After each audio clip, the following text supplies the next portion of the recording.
better go, boys.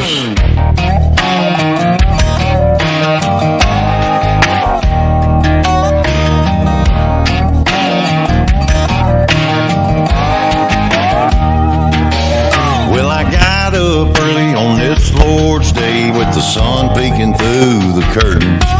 Thought I'd wait a line for a couple good hours and still make the 10 o'clock sermon. But the sky is blue and the breeze is cool and they're biting good not to mention. If I live right now, might make it somehow, but I doubt I could pay attention. I'd rather be on the day with my mind on God in the middle of His creation.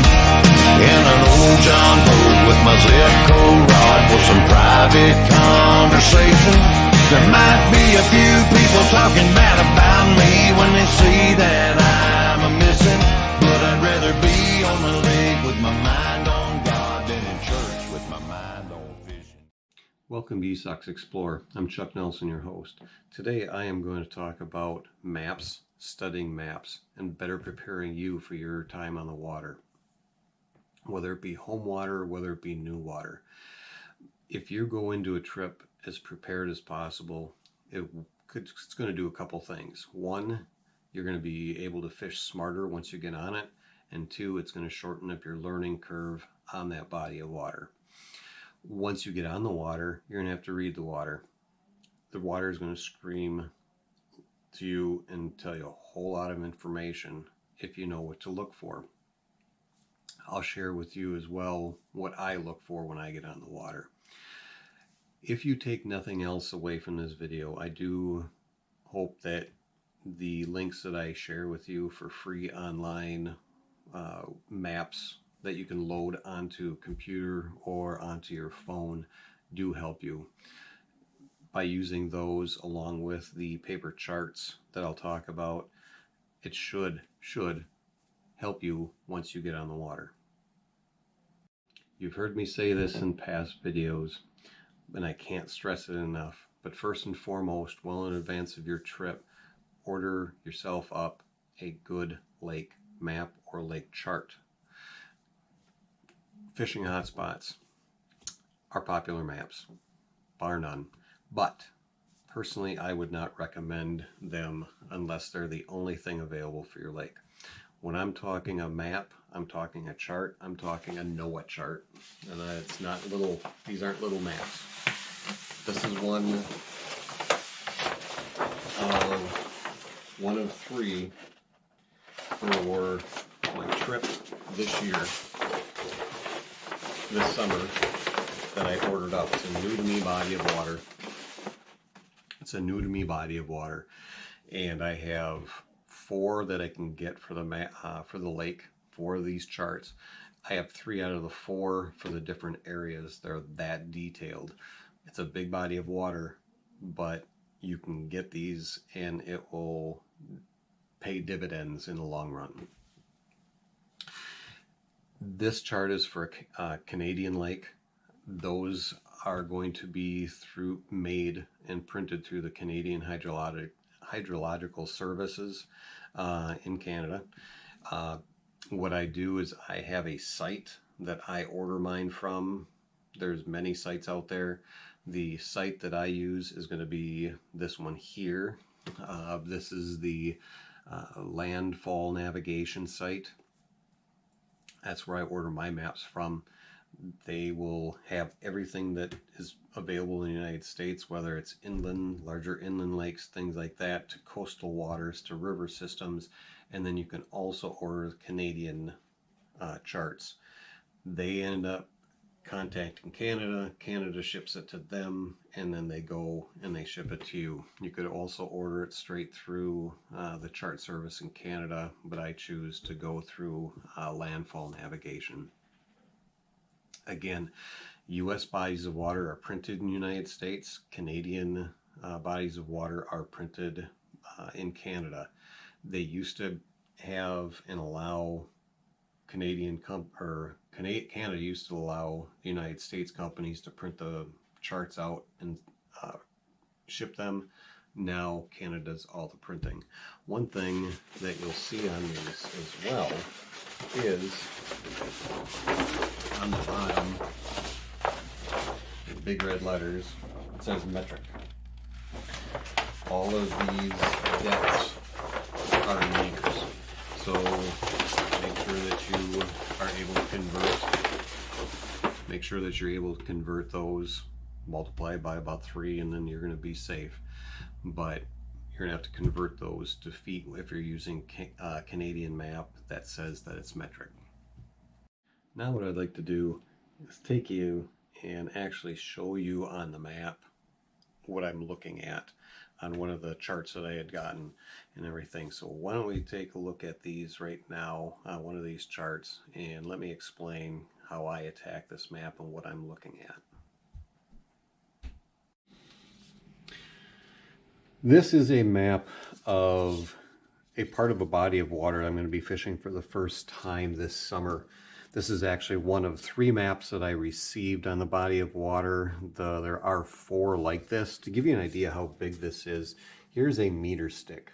Gives you an idea on the size of these maps. These are actually what I would consider a chart, not a map itself.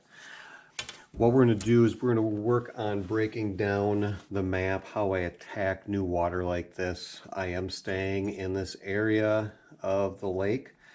I will not disclose exactly where I'm staying, but we're just going to hypothetically put down in the southern part of the lake that we're going to stay down here, and how I would attack this area and where I would go and why I would do what I do. Also, as you can see, it's metric, so as I zoom in on these, all the numbers and depths and everything, these are all in meters. So again, I'm going to take my depth times, if I wanted to be completely accurate, 3.3 is going to be safe bet, but I'm going to go 3.0 just for the sheer fact that it'll give me a little fudge factor for safety of running in the lake itself in some of the shallower spots. What do we know about this body of water? Well, first of all, what we can do is we can tell by the map itself on this one that we actually have 2 rivers coming into it. I also know that to the right off and around this point off to the side here, there's another major river that runs out of it. So we are going to have current, particularly up in this area, as opposed to over by where the river runs out. Now, how do we attack this thing? Well, first of all, let's take a look at this.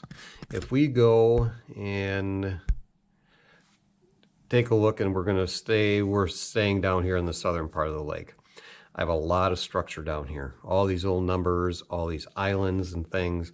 What we really want to do is we want to look for the stars, the humps, the rocks. There's a rock bar here. There's a point coming off here. Inside turn on the inside here. A series of rocks here, including stuff that's sticking out of the water. We have shallow bays.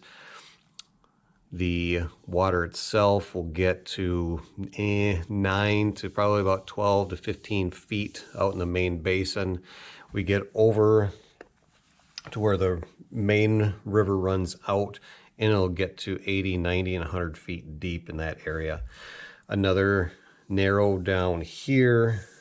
There's a series of rivers that come in on this side. I do have another map that goes in on that side there as well.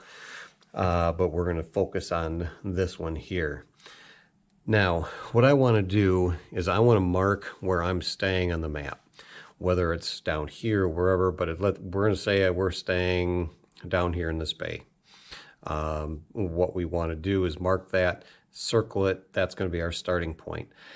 I am going to start looking in this area here when I first am going to attack this thing when I get on the water for the first time.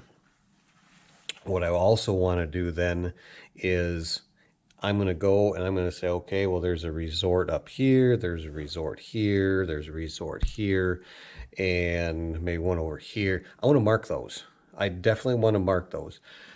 Reason being is that if I know where resorts are and where people are. I know where boats are coming out. I know where guys are going to be fishing, and I can focus my attention away from those areas. Typically, if you find one resort on a body of water like this, you're going to find a couple in that general area. Now, when I want to start running, I'm going to say, okay, well, I like this area here, but I know that there's no resorts up in this area, so I'm going to really target my area, my attention up in this stretch of islands and humps and rocks out here.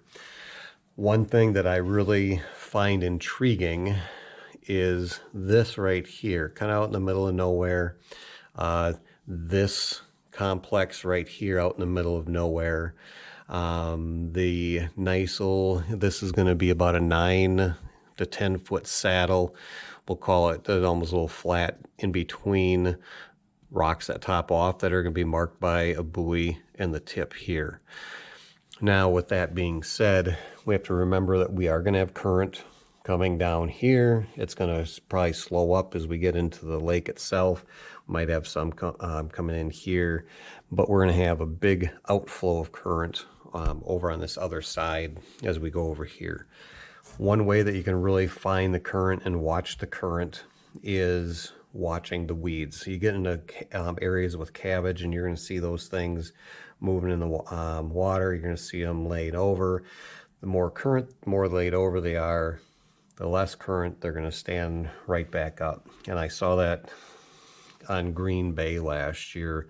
Was fishing a 10 to 16 foot weed flat, and when my graph showed that the weeds were 3 to 4 feet off the bottom, went up on another area in shallower water, I saw that the weeds were kind of laid flat up there as well.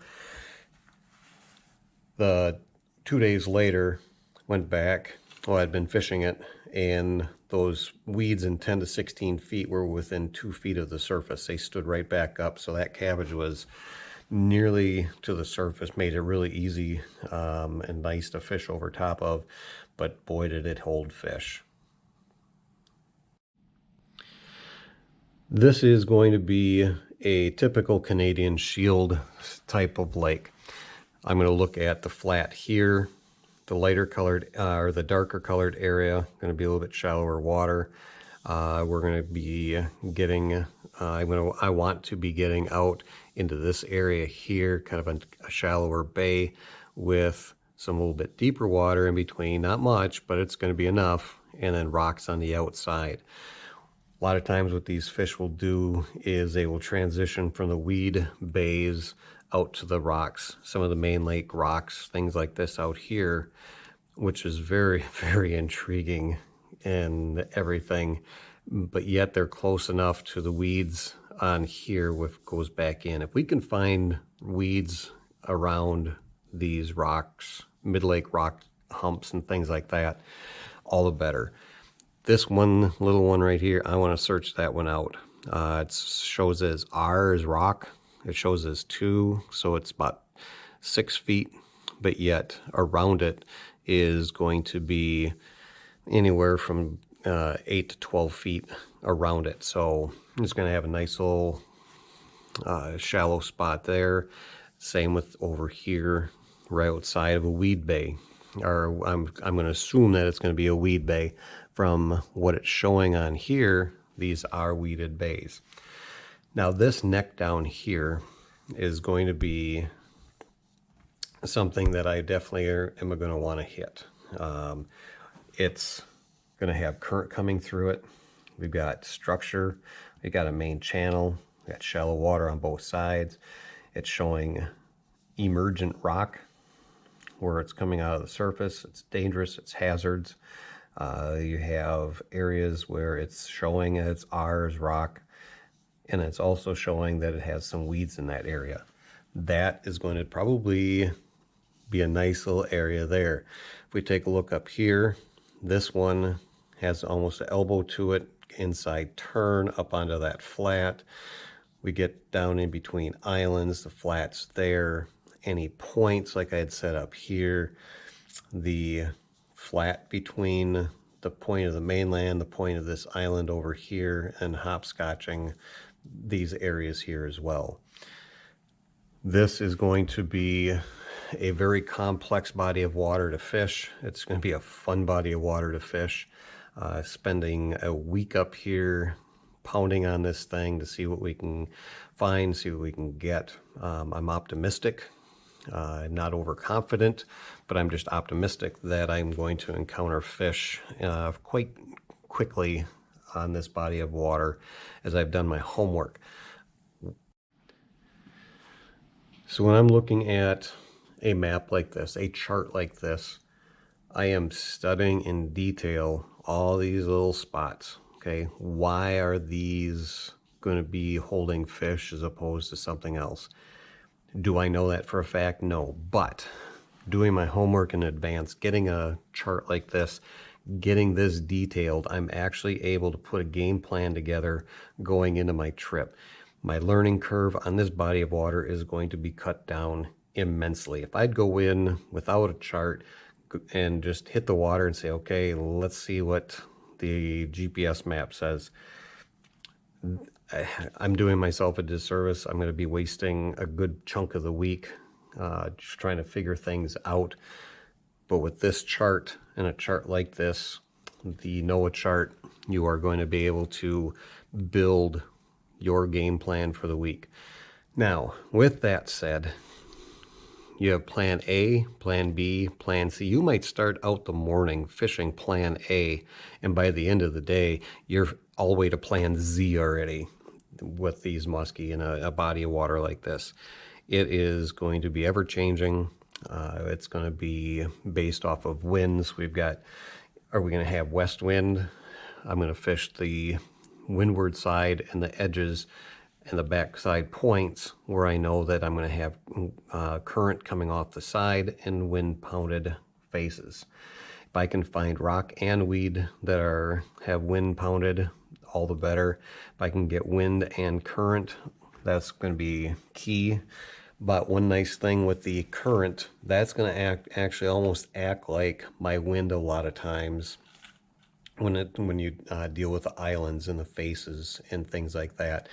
That current pushing it is going to push that bait through, which is going to hold around on typically either the face or sometimes on the leeward side, and muskie are going to sit back and wait for those things. So you're going to be able to find them cruising all over these areas. This is going to, like I said, this is going to be a fun body of water to attack. Doing all of this, I've not made any marks on here yet. I know where I need to mark. I know what I need to mark as far as resorts and things like that goes. I know where I'm staying, and then I can start building all my stuff from there. But one thing I do know, I know where a lot of the main resorts are, and I want to stay away from where they are and everything. I know in the lake where I can go from this side of the lake all the way to the other side is a 40-mile stretch. I won't be fishing the east or the southeast side on this trip. I'm going to concentrate my efforts on probably the third west portion of it. And if you take a look at all of the structure and everything in here, I can kind of imagine where I'm going to be focusing my effort. I definitely want to get around the point to that major river outlet on the other side, and to go and just stick my nose in there to say I've done it. Over on this side too,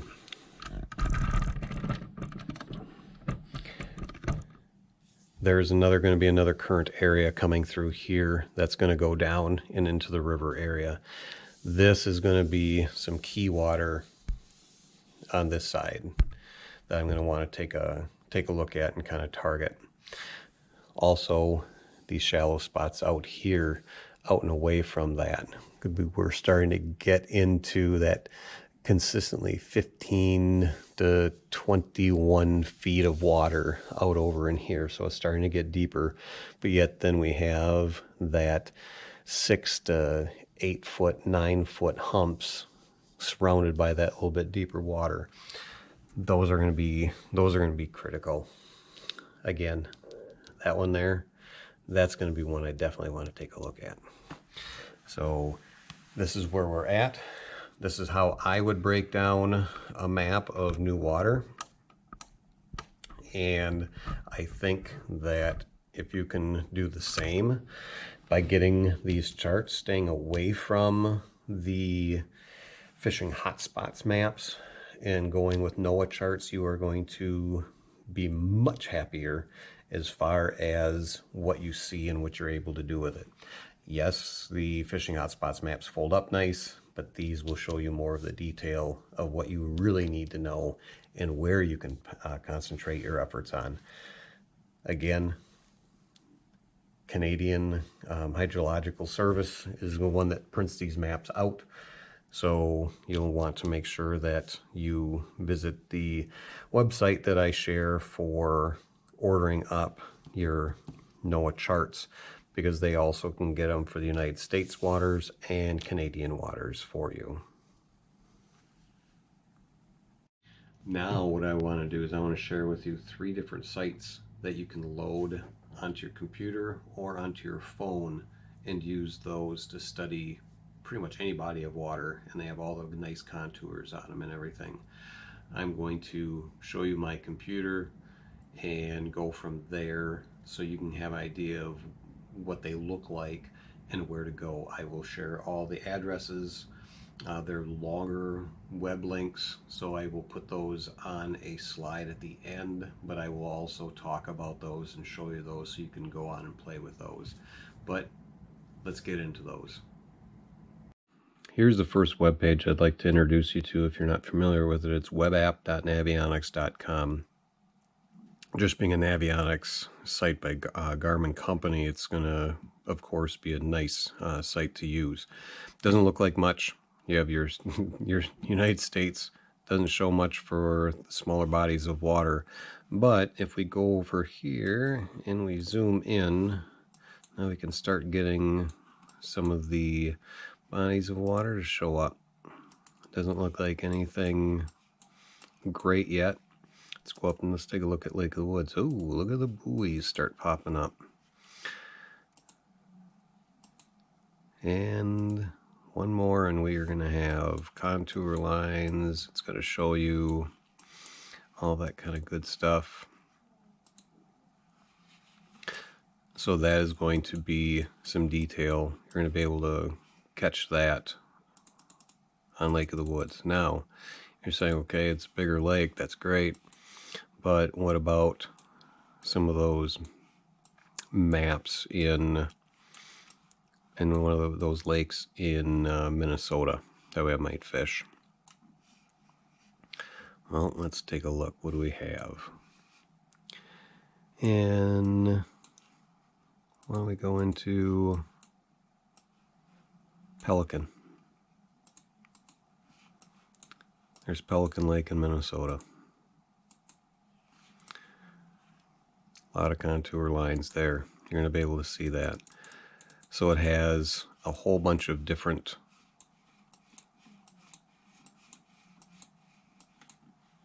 maps and bodies of water on it. I want to talk about Green Bay.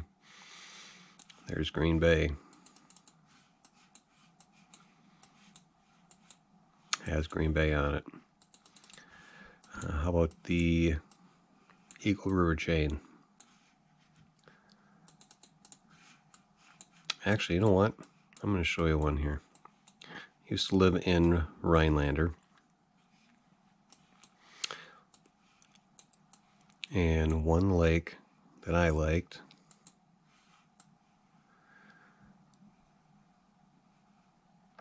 is going to be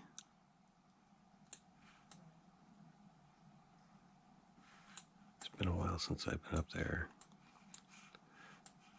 There it is. Hancock. Small lake. Some big fish in it. Shh, I didn't say that. But even the small lakes like this will be on this site. So it's almost like having your GPS ready to go. You can zoom out. You choose any area. I'm talking any area to get the depth of water on. Here's the second web page I'd like to show you. It's fishing-app.gpsnauticalcharts.com. Again, I will put that up on a slide so you have that. This, once again, zoom in. Here's Lake of the Woods again to give you an idea, since we looked at that before. Islands, has all the rocks, all those guys on there. So that's a nice feature there.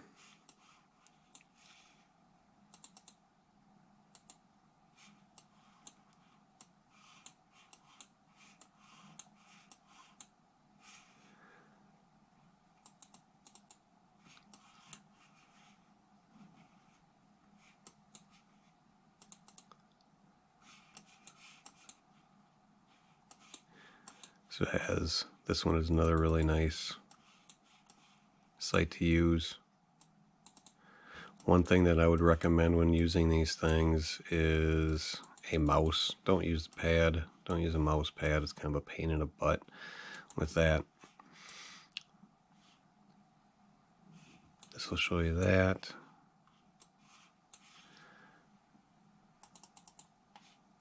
So again, this is fishing app.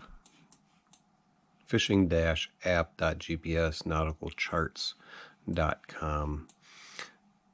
One quick one. How if we go over here, just one quick look.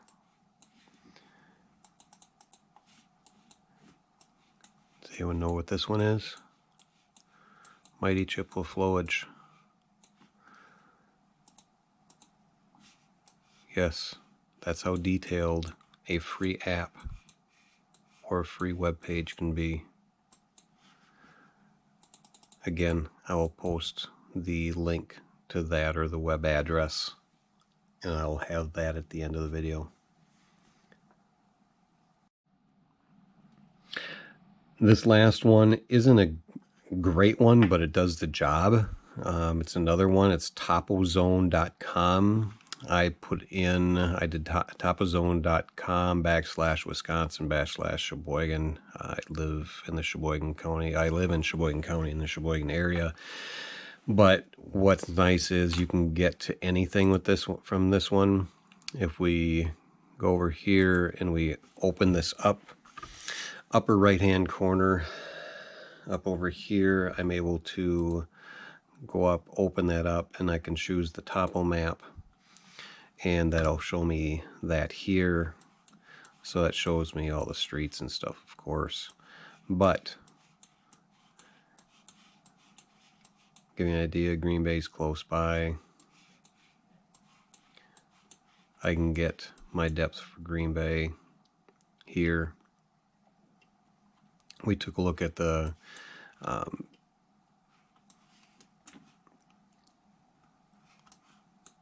Lake of the Woods before. So why don't we go back and let's take a look at Lake of the Woods again, so you have an idea of what this is when you compare. We get into Canada, so it's going to change colors. It's going to be black and white in Canada. It's not going to have all the information that you need. It's going to have that part of it. That's why some of these others are much nicer to use. But if we go in here, we go into Leech. Again, now we are in the United States. So it's going to have the U.S. lakes in, but it does not have the Canadian stuff in. So this is Topozone. Let me grab this one again. Topozone.com. I'll put that link in so you can kind of play with that one as well. Not quite as user-friendly as the others. I would, myself, that Navionics one, the first one I showed you, that is my number one choice, with Topozone being the third choice of the three. Whether I'm using a paper chart, whether I'm using one of the online free interactive maps, what I'm going to be looking for is I'm going to be looking for my flats, points, breaks, inside turns, islands, mid-lake structure, anything that I think should potentially hold fish, and I'm going to really target those on the map. Typically, I'm not going to mark those with any kind of permanent marker, highlighter, anything like that, unless I have moved fish on it. Once I move fish on it or catch fish on it, then that'll get marked permanently on the map, because if they're using it once, they will be there at another time. So make sure that you mark those once they get on, once you have the fish on a spot. When you get into a new body of water, read about it. People are going to talk about different spots, things like that. If they talk about spots, specific spots, I call them community spots. Everyone kind of knows about them. Go in, hit them, fish them. If you see fish, great, but get an idea of what that spot is like. Look at it on a map, take a look at it, take your map out, say, okay, where are other spots that are very similar to this or have the same type of deep water by it, or it's on a flat, or it's a point, anything like that. If you can duplicate or close to duplicate that spot elsewhere, away from the community spot, you're going to find yourself a little golden treasure there, more than likely. But it's a matter of putting that time in, studying the map, taking a look at it, and doing your due diligence to do what's best and help yourself out as much as you possibly can. One thing I have not done on my maps yet, and I did it for a reason, but I have not marked where I'm staying on the map. I do that. I'll mark that on the map, and from there, then I start looking. Reason I do that is my starting spot, and I look for areas closest to camp, so I'm not running all over the place. I can go out and say, okay, this should hold fish, this will hold fish, this should hold fish. Different types. I'm going to look for points, I'm going to look for flats, I'm going to look for sunken islands or rock humps, mid-lake humps, things like that that aren't too far from camp.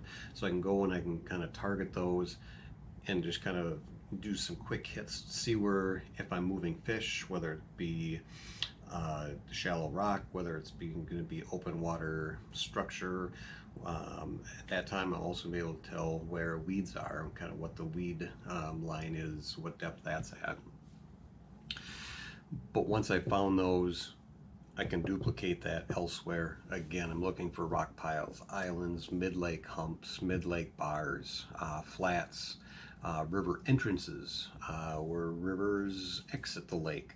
If you can find maps that show bottom composition, look for changes in the bottom composition on those. Otherwise, use your graph when you're out and about and look for the changes there.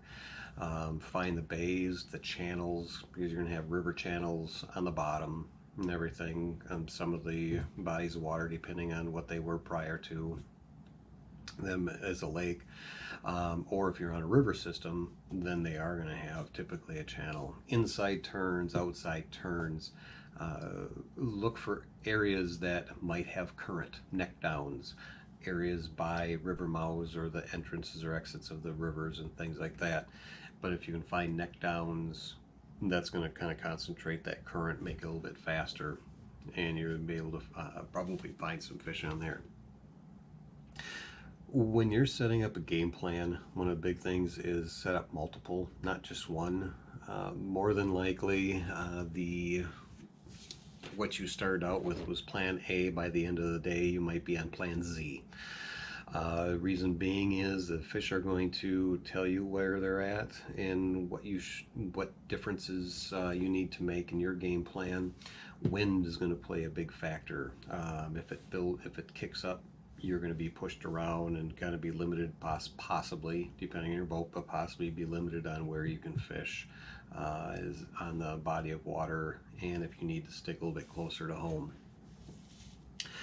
Weeds are typically not marked a whole lot on these maps. The charts have some weeds marked on them, but not what we're going to be looking for typically as far as the weeds. They're not going to have show the massive cabbage beds that I know. I have a map, many maps of different large bodies of water that none of the cabbage beds are on. Well, I shouldn't say they are now because I put them there, but you're going to have to find those with your graph and the bare eye on getting that. Once you have your spots close to camp, then start looking for some of those same spots away. What I'm also then doing is I'm going on my map and I'm putting my mark of where I'm staying, and I'm kind of circling it or highlighting or doing a certain color with that one. And then I'm going on and I'm going to find all the other resorts and I'm going to put those on the map. And if they're in one area or concentrated in one section, I'm not going to fish that section typically. I'm going to get away and I'm going to look farther away from them, and I might have to run 5, 8, 10, 15 miles or whatever it is. I'm going to get away from that because the fishing pressure is going to be greater when you get closer to the camp. Guys aren't going to want to run. Me, doesn't matter. I'll put in the time, I'll put in the miles, everything to run to get to those spots. But again, put together your plans, plan A through whatever, but don't expect to be on plan A yet by the end of the day. Does it happen? Absolutely. But even the best plans don't always hold together. Although maps will help you get started and provide a lot of information if you're putting in the time and actually studying the maps, once you get to the water, you will need to actually read the water and have it scream at you, basically, if you know what you're looking for and things like that. Good electronics, knowing how to use them is going to cut down that learning curve even more. I use all Garmin, top-end Garmin stuff on my dash. I have a 9-inch on the dash, a 9-inch and a 7-inch on the bow. The two 9-inch are linked together. Side scan on those. Don't use it a lot. I use it mainly for looking for structure or weeds. Once I get into the find where I'm going to be going, I usually turn the side scan off. I don't care about what I find as far as fish goes off to the side. I'm going to find the fish if they're there, and I'm going to get them, try to get them to eat if I can. But using those electronics in that way is going to be help you a lot. Again, before I mentioned about the composition of the bottom, whether it's a rock bottom, soft sand, clay, things like that, you'll be able to tell the difference in looking for those transition areas. But identifying the weed line, where it's at. Some of the bodies of water I fish, I know that a lot of guys will fish everything from about 8 feet on in because that's the only place there's weeds. Good. I'm glad they think that, because there's a whole lot of weeds in that 10 to 16, 17 foot depth. And when I'm talking weeds, I'm talking cabbage that will top out. They will have what we call nipples. It'll nipple out on the water in 15, 16, 17 feet of water. That's how tall this stuff is. Absolutely gorgeous. One other thing that you wanted to look at is the color of the water when you get there. Hopefully you've done some research so you know kind of the color of the water going into it, so you can best prepare with your baits that you need and everything. But the color of water is going to be vitally important. Can't control rain and things like that. That's going to make it muddy and stained. But if it's like a Wabigoon type water where you got areas of kind of dirty, muddy stuff, and you have areas of cleaner stuff, I mean, that's going to be something that's going to kind of throw a little wrench in there. So go prepared for pretty much anything. Look at water temps. Making sure that you take a look at those. What should I be throwing? Where are the fish going to be located? Things like that.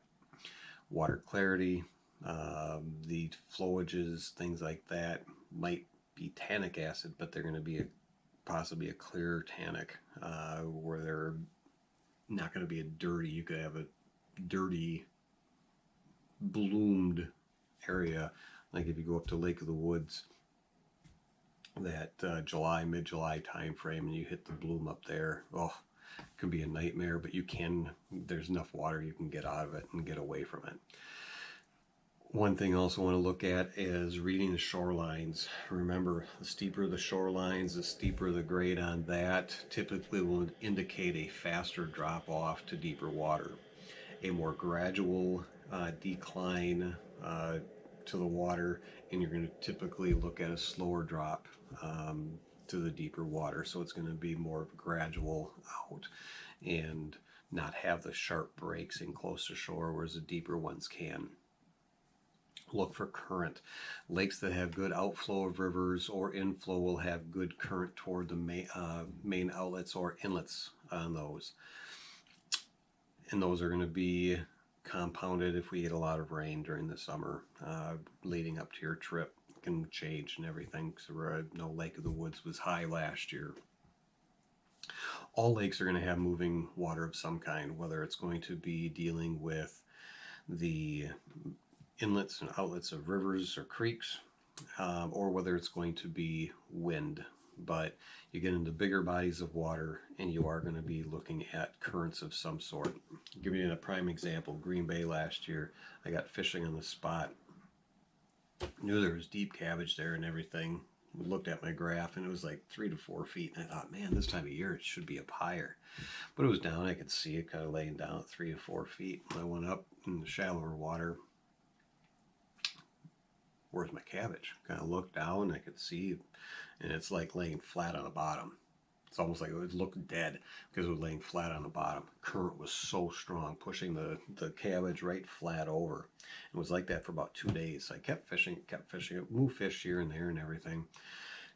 Came back the third day and went up in that shallow, started up there, drifted out over the deeper stuff. All that shallow stuff was standing straight up, right to the surface. I mean, absolutely glowed green. Was absolutely beautiful. Got out in that deeper stuff, anywhere from 10 to 17 feet. That stuff was within 2 feet of the surface.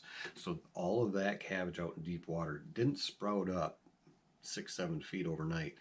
That stuff stood back up because of the current had laid it back over. So watch for those. It can happen a lot on that big water, depending on the time of the year, depending on water temps, things like that, all dictate the current in bodies of water like that. One thing that guys overlook are bug hatches. Walleye guys hate them. Walleye are gorging themselves on bug hatches. Perch or walleye are gorging themselves on bug hatches. Muskie are not gorging themselves on bug hatches, but muskie are relating to those bug hatches because they are following the forage around and they're feeding there. So if you're looking and you have bug hatch going on, don't shake your head and just kind of go, throw your hands up, I'm done, my trip is over. No, that's actually good, because if you can find those bug hatches and go and fish those suspended fish over the deeper water, you can start marking the fish, the bait fish forage on the graph, whether you're marking perch or whitefish, or could be alewives, could be walleye, whatever is feeding on them. They're going to draw muskie in, and you can target some of that deep water stuff. Some of the most fun times to fish those bug hatches out over that deeper water is from about dusk until 1-2 o'clock in the morning. You fish during that time, and you can possibly have multiple fish nights in situations like that. So don't overlook the bug hatches. Read those things, and if you've got them, slide out a little bit deeper.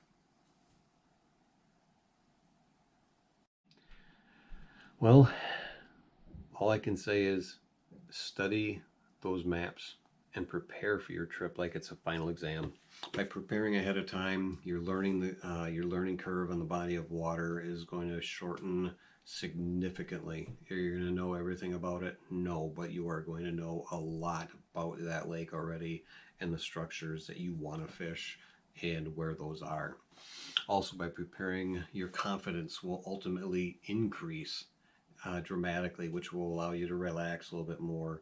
And if you're fishing relaxed, not too relaxed, you don't want to miss fish, but you'll be able to relax. You won't be on edge quite as much. you'll be able to fish smarter, learn, and you'll be able to learn and continue to study each and every spot that you're fishing. Not only each and every spot, but make sure you're studying the fish as well, how they're reacting to your baits, where they're coming from, where they're located. Did that fish come off of that point, that rock point up shallow, or was it off that point adjacent to deeper water? Make sure that you are taking note on that. So again, study, prepare going into it, read that water when you get there, read those fish, how they're going to react when they're coming off of these spots that you're fishing. Use your charts wisely in advance and on your trip. Use the interactive charts, maps on the websites that you have on your phone or your computer that I'm going to share with you, and make sure that you order up some of these good charts and everything. Again, I don't get any kickback on these things, but I'm telling you, if you do a lot of these things, your fishing is just going to be that much easier. At least it should be. But again, let me wrap this up and let's get out of here for this video. The next video, I'm not sure what I'm going to do it on yet, but check back. This is going to be a quick one coming. This one here is probably going to be a shorter one I'm going to be putting up, but check back. We'll see what we are going to be doing next time. Definitely going to be doing something with baits coming up. Definitely will be doing something with tying your own leaders coming up. So stop back. We're going to have some fun with these. Hopefully you're getting some good information. You can use some of this stuff. Are you going to use it all? No, but hopefully you can use a little bit of it. Other than that, have a good one. Until next time, take care.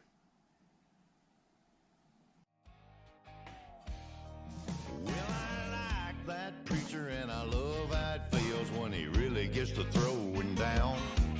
But I'd rather do my talking with the man upstairs when there's nobody else around.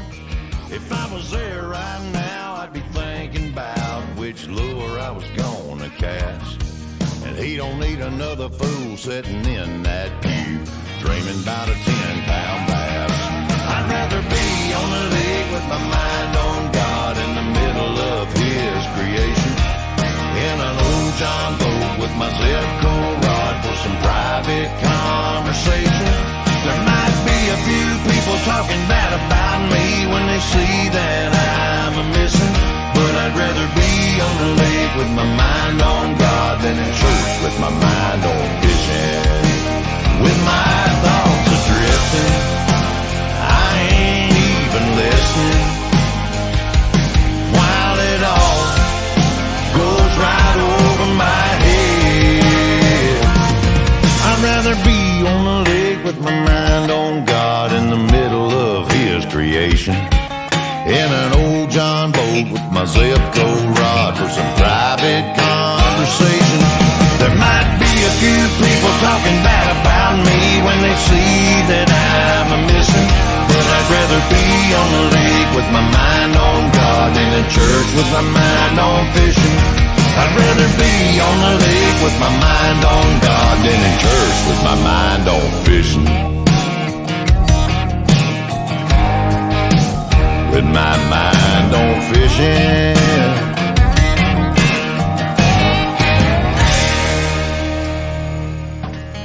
Missed a good sermon this morning. I don't blame you.